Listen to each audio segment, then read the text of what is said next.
What are you doing in there?" I glanced up at the door briefly where my wife stood on the other side. "I'll just be another minute." There was no point in answering her question. She knew what I was doing, I'm sure, and she didn't like it, and she didn't understand, because she wanted me to move on. My eyes slid back down to my phone where they stayed glued to the screen for another 4 minutes. I had scoured the internet for months looking for the rest of the trial, but all I could find was this 6-minute segment that had been televised by a current affair. I'd seen the video so many times I knew every detail of every second, but still I watched, because I needed an answer. The camera was currently focused on the jury. They were all leaning forward and concentrating on the testimony of the forensic expert. The camera then slid over to the witness stand where Dr. Fillmore talked about the decomposition of Andrew's body and the state it had been in when a dog walker had discovered it the previous May.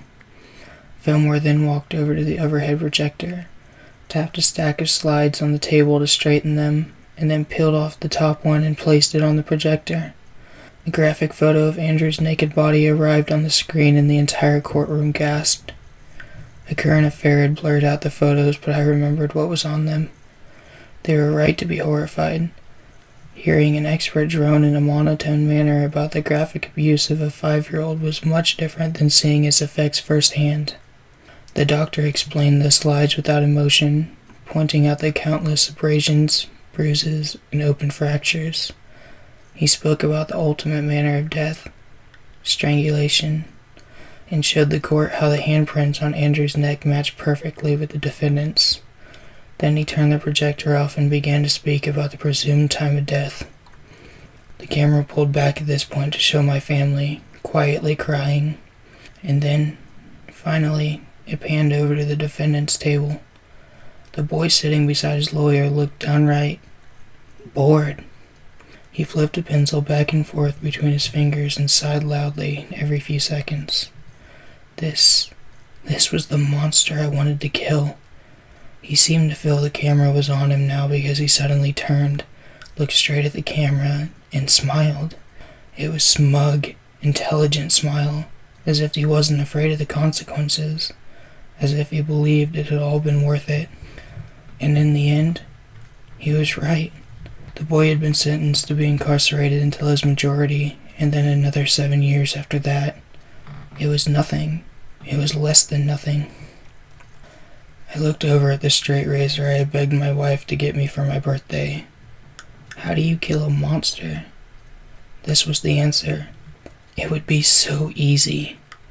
But could I bring myself to do it? My little brother deserved vengeance, even if it came 16 years later. Andrew had suffered horrors no human should endure. Days of it. I looked back down at the tiny screen and watched the last few seconds of the video. The boy had suddenly sat up at rapt attention as some of the makeshift torture devices he'd created were brought out and placed upon a table near the jury. My family was escorted from the courtroom and a current affair cut the video off there. But it didn't matter. I remembered what happened next. The detective had held up each one of the devices for the jury to examine, and I'd rocked back and forth in my seat, giddy with pride at my creations. Valerie knocked again.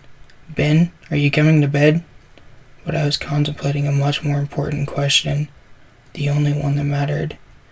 In truth, I knew how to kill a monster. I glanced over at the sharp blade on the counter. That part was easy, but the problem was more complex than that. Because how do you kill a monster when it's inside of you?